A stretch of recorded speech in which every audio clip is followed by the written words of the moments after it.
पूरे विश्व में अपनी पहचान बना चुकी बाघ प्रिंट की रंगाई छपाई के पीछे जिन मजदूरों का शोषण और दर्द पिछले करीब 30 वर्षों से छुपा है, उसको लेकर अब वे अपने हक की मांग को लेकर कलेक्टर से गुहार लगा रहे हैं। एक और हमारे देश के प्रधानमंत्री का आह्वान देश को आत्मनिर्भरता की दिशा में बढ़ाना है। वहीं धार जिले के बाग में जब इस दिशा में जिला प्रशासन ने विश्वविख्यात बाघ प्रिंट कला से आदिवासी जनपद में पलायनवादी आदिवासी महिलाओं को बाघ प्रिंट के प्रशिक्षु शिल्पियों से जोड़ने के प्रयास में 10 हेक्टेयर शासकीय भूमि का चयन कर एक कॉमन फैसिलिटी सेंटर स्थापित करने की योजना को मूर्त रूप देने के प्रयास में स्वयं कलेक्टर बाग पहुंचे और जमीन फाइनल कर दी। इस शासकीय भूमि पर बन रहे सेंटर पर भूमि आवंटन का मामला कलेक्टर ने मध्य प्रदेश हस्तशिल्पी निगम और ग्रामोद्योग बोर्ड को भेज दिया, तो इन विभागों ने इस क्षेत्र के प्रशिक्षु शिल्पियों को इस सेंटर से बाहर कर सिर्फ उन पुश्तैनी रंगरेज परिवार के सभी सदस्यों के नाम भूमि आवंटन कर दी, जो पिछले लगभग 30 वर्षों से इन मजदूर शिल्पियों के नाम पर क्षेत्रीय अधिकारियों और संबंधित हस्तशिल्पी निगम की मिलीभगत से लाखों करोड़ों कमाकर इनके हक पर कब्जा जमा कर बैठे हैं। और एक सूची जो कलेक्टर को सौंपी, उसमें बाघ प्रिंट का अपने घर और किराए के मकानों से अपने हुनर और कला से कार्य कर रंगशाला बनाने के लिए कई वर्षों से संघर्षरत गरीब वर्ग है, उनकी उपेक्षा ही कर दी गई। 33 शिल्पियों की जो सूची कलेक्टर को निगम और बोर्ड ने दी है, उसमें सिर्फ 2 खत्री परिवारों के ही लगभग 25 सदस्यों एवं एक परिवार के 3 को सूची में जोड़ा गया है और मात्र 3 नाम आदिवासी हरिजन के और एक सामान्य है। इस विसंगति वाली सूची के जारी होते ही क्षेत्र में अन्य शिल्पियों में रोष छा गया है। ये रंगरेज सेंटर में 20 से 30 वर्षों से उपेक्षित होकर अपने अधिकारों के लिए कलेक्टर से मिलने बाघ से 2 मर्तबा धार पहुंचे और अपने अधिकार और सेंटर में रंगशाला के लिए भूमि का आवंटन की मांग की है। और उसके साथ ये है कि जितना भी सुविधाएं हैं वो हम लोगों को मिल नहीं पा रही है, ना मुझे मिल रही है और ना मेरे साथ जो आदिवासी भाई बहनें हैं उन लोगों को मिल पा रही है। साथ में ये कि जब भी कोई यहाँ अधिकारी या योजनाएं आ रही है तो यही है कि वो पैतृक लोगों को है या अवार्डी लोगों के लिए, हम लोगों के लिए कोई कुछ नहीं। और 3 से 4 बार मैं भोपाल गई हूँ, मैं एमडी सर से मिली हूँ, एमडी सर ने भी मुझे कोई रिस्पॉन्स नहीं दिया। साथ में जब भी कोई योजना आ रही है तो ना मुझे रेट पे कर रहे हैं और ना ही मेरे कोई माल खरीद रहे हैं। जब भी मैं जाती हूँ तो यही है कि मैडम आप अगली बार देख लेना या फिर हमारे शोरूम पे बैठ के माल सेल कर लो, पर हम परचेस नहीं कर रहे। और परचेस कर रहे हैं तो फिर हमारे कुक्षी के रेट अलग हैं और बाग के रेट अलग है, तो मुझे कुक्षी के रेट दिए जा रहे हैं।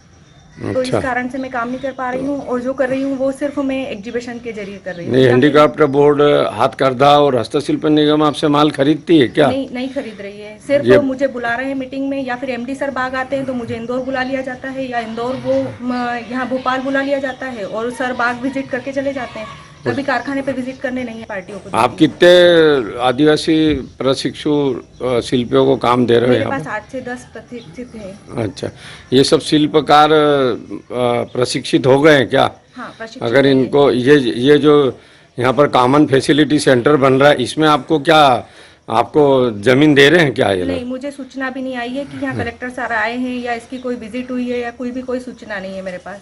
आपके ये प्रशिक्षु जो आपके पास शिल्पी काम कर रहे हैं और ये जो पट्टियाँ चला रहे, इनके पास सूचना आई थी कि यहाँ कॉमन फैसिलिटी सेंटर में आप को जमीन देंगे, आपका नाम हम दर्ज? इन लोगों को भी सूचना नहीं आई और मेरी किसी अधिकारियों से बात हुई है तो वो ये बोल रहे हैं कि ये पैतृक चीजें हैं और ये मुहिम उन लोगों ने चलाई है जिनका पैतृक बिजनेस था, तो वही लोग जमीन ले सकते हैं मैडम। और अगर आपको जरूरत रहेगी और समय पे अगर कुछ होगा तो हम समझेंगे उसके मेरे पास। आपको लगता है कि हस्तशिल्प निगम में और वहाँ एकाधिकार है?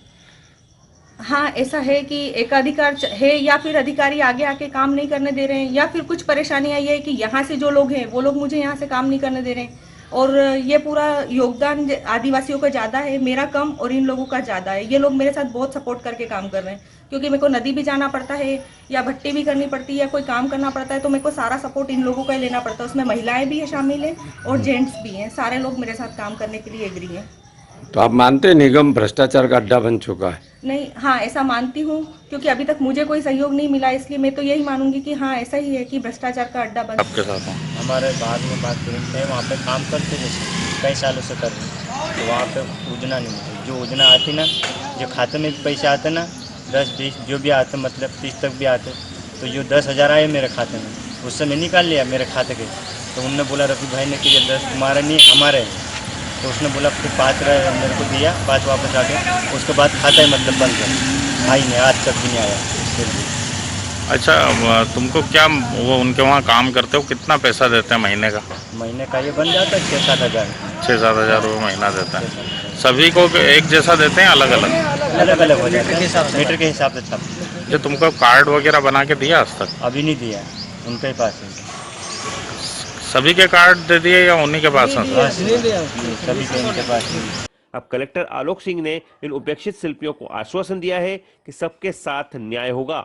अब देखना है कलेक्टर के हस्तक्षेप के बाद 30 वर्षों से रंगरेजों के शोषण और क्षेत्रीय अधिकारियों के साथ हस्तशिल्पी निगम की साजिशों का शिकार हो रहे इन गरीबों को न्याय मिल पाएगा या नहीं। देखिए धार न्यूज चैनल की एक खास